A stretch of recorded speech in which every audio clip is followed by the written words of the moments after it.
In October this year in New Hampshire, in the USA, 37-year-old Dale Holloway walked into the New England Pentecostal Ministries where a wedding service was underway and shot the bride, 60-year-old Claire McCullen, in the arm, the 75-year-old bishop conducting the service, Stanley Choate, in the chest, and the 60-year-old groom, Mark Catiglione, was also treated at a local hospital after being hit in the head by an object.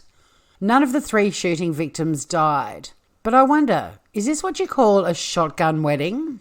I'm Tori Hodgman, and welcome to the Smooth Criminal Podcast.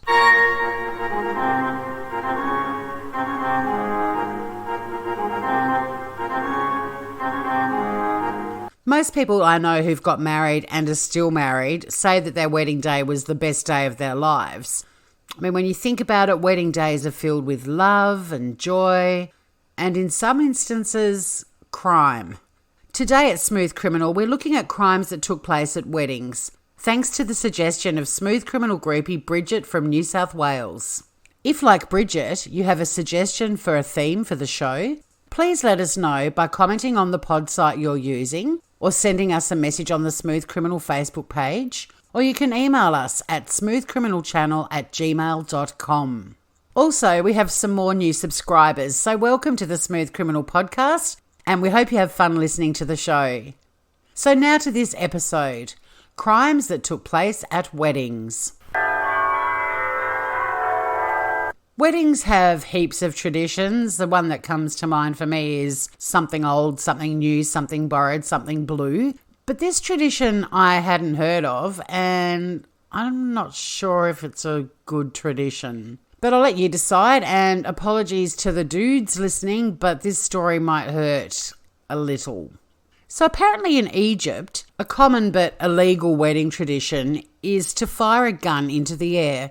But this went terribly wrong for groom-to-be Osman Al-Sayed, whose friend decided to follow the tradition, but instead of firing the gun skyward, I'm thinking he's either a really bad shot or a total asshole, but he fired the gun straight at the groom, hitting him in the hand, thigh, and testicles. Oh, I'm sorry, guys. I did warn you. And I don't even have testicles, but this story makes me hurt down there, if you know what I'm saying. The poor groom was taken to hospital with very serious injuries. It was a bullet to the balls. That's pretty serious in my books. And the shooter was apprehended and arrested. Gate crashes aren't uncommon at weddings, but on some occasions the gate crashes are there for more than just the free food and grog, and they can really mess up a good wedding. Like 20-year-old Shelby McDowell. Now, this chick snuck into a wedding reception at the Hammock Beach Resort in Florida, and she told the police later that she was there to keep an eye on a young man by the name of Darby Johns, who had been invited to the wedding, unlike her. According to Miss McDowell, Darby was her boyfriend, and she saw him kissing a woman on the dance floor, flew into a rage, ran over to the pair while throwing her drink on them, and then punched the other woman, in the face. She then took off and hid in a bathroom, and the bridesmaids ran after her. Apparently they got down on the floor, grabbed her feet and dragged her out from under the stall, and then started punching her. Somebody called the resort manager, and when he arrived, somehow Miss McDowell had managed to get on top of the women, and she was punching them. She ended up being charged with several misdemeanor battery charges, but the worst part of the story? Darby Johns denied that he and McDowell had ever been an item, and she most definitely was not his girlfriend. And now we've got this next gate crasher who's a next level professional. Let's head to Texas, where on at least 6 occasions in only November this year, a woman who hasn't been identified and charged yet has been attending weddings, and then when all the guests are seated, she raids the gift table and steals as many wedding gifts as she can carry. And San Diego has also got a professional gate crasher with a $100,000 warrant out for her arrest. This gate crasher is 50 years old, and she attends receptions and has also broken into bridal suites where she's lifted cash, credit cards, checks and other gifts while the guests are enjoying the reception. The suspect has been identified from CCTV footage as a woman by the name of Denise Louise Burns. And according to police, she's got a long rap sheet of prior convictions, including drug possession, grand theft, identity theft, and burglary, just to name a few.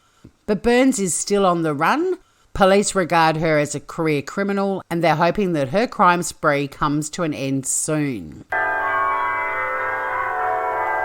Weddings can also be really expensive, but when it comes to paying for the wedding, probably best you don't try and hold up a bank to foot the bill.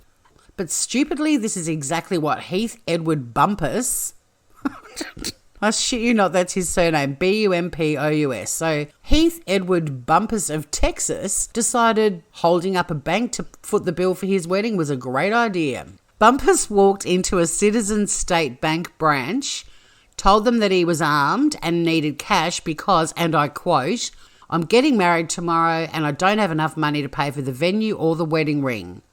The teller handed him an undisclosed sum of money and he left the bank, but the Trinity County Sheriff posted video footage, and in a weird twist, it was Bumpus's own fiancée who recognised him on Facebook. She called him straight away asking if it was him and telling him to turn himself into the police, which Bumpus dutifully did. Most of the money was recovered and Bumpus was ultimately charged and sentenced before a grand jury. And still in the States, a stingy couple who asked their friends and family to fund their wedding via donations decided to cancel the wedding, but to rub salt in the wounds even more, they also told their generous guests they were going to keep the money to, and again I quote, regain financial stability and simply go on a honeymoon without having a wedding. How fucking scummy. The bride did make a point of informing everyone they'd raised over 30 grand by having this wedding fund, and to piss them off even more, the greedy couple also told them that when they had a new date for the wedding, they would reopen the wedding fund for any further gifts, adding, "Weddings are expensive." Let's go to Wales, where Carla Louise Evans faked cancer in the hope a charity would pay for her wedding. She forged medical forms stating she had bladder cancer and liver failure, and then she approached a charity that helps pay for weddings of terminally ill brides, asking for assistance, saying she had less than 6 months to live. Now, in a statement from police, Evans was hoping the charity, Wish for a Wedding, would pay more than £15,000 towards her wedding. But fortunately, the charity checked with the hospital where Evans claimed she was being treated, only to find that she wasn't listed there as a patient at all. In August this year, when she was sentenced, the judge gave her 12 months but suspended the sentence on the basis she was now single, but also the mother of 2 small kids. But the judge added, "You should be utterly ashamed of yourself. Your behaviour beggars absolute disbelief." But I've got to say, whilst researching this topic, my favourite crimes at wedding stories had to be the wedding brawls. So even though I found a lot of stories, I've narrowed it down to the top 3 to find out which country can boast having the best, or worst, depending on how you look at it, wedding brawl. So let's start with story number 1, which comes from Australia, where the fight got so big, 6 police units showed up to try and get this huge pissed crowd under control. Oh, and by the way, when I say pissed, in Australia that means drunk, not angry. I mean, you can use it for angry too, but that's more like we'll say we're pissed off, but pissed means drunk. So anyway, back to Australia, we're at this wedding and there's a huge inebriated crowd fighting like crazy, and 6 cop cars had to rock up to try and get it under control. The groom and the best man were arrested, the maid of honour was given a warning, and the bride, she ended up spending a night in jail. Well, sorry Australia, you're not going to win Best Brawl because this next brawl required 7 cop cars. This shameless wedding tale comes from Buffalo, New York. A massive brawl broke out at the wedding and it ended with holes punched in the walls and blood everywhere. So what basically happened was the reception was coming to an end and people were getting ready to head home when some of the inebriated family members decided it might be a good time to tell other family members what they didn't like about them. When the police arrived, at least 100 people were fighting. Several people were treated at the scene for injuries, and while no arrests were made, the State Liquor Authority opened a formal investigation to ascertain what had happened. Okay, so now we've got the Australian brawl that had the 6 squad cars. We've got the American brawl with 7 squad cars. Could there possibly be a brawl to beat those two? Of course there is. This story from New Jersey involves 300 guests in a brawl. Police really did struggle to get this massive brawl and the 300 people involved in it under control because this had been a really boozy wedding, and so most of the people involved with the brawl were drunk as skunks. So when the cops arrived, there were literally hundreds of people shouting and pushing each other, and ultimately a man and woman were both arrested and charged with disorderly conduct. So well done, New Jersey. When it comes to wedding brawls, you guys get the gold medal. So let's end this episode of Smooth Criminal with a wedding story about murder most foul. In Australia, a bride managed to upset a lot of people when her wedding invitations included the words, "No murderers." Kind of a weird thing to put on a wedding invitation. But it turns out the bride was a fanatical vegan. So of course all the uninvited were horrified at being called murderers. Some even threatened to cut the bride out of their lives. And others even pointed out she'd missed an opportunity to show how delicious vegan food could be. But the vegan bride said having omnivores at her wedding would have been a distraction for her.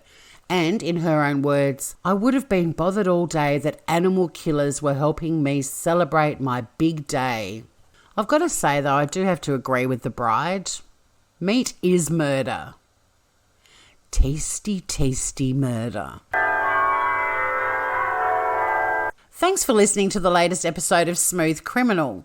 You can listen to us on Apple Podcasts, Spotify, Castbox, the Smooth Criminal podcast channel on YouTube, and even directly through our website at shows.acast.com/smoothcriminal. Please rate and review and share with your friends. And thanks again too to Bridget for this week's suggestion. I also want to give credit to the YouTube channel Johnny Music for the organ pipe version of Smooth Criminal used in this episode. So that's it for another week. And remember, don't get hit by, don't get struck by a smooth criminal.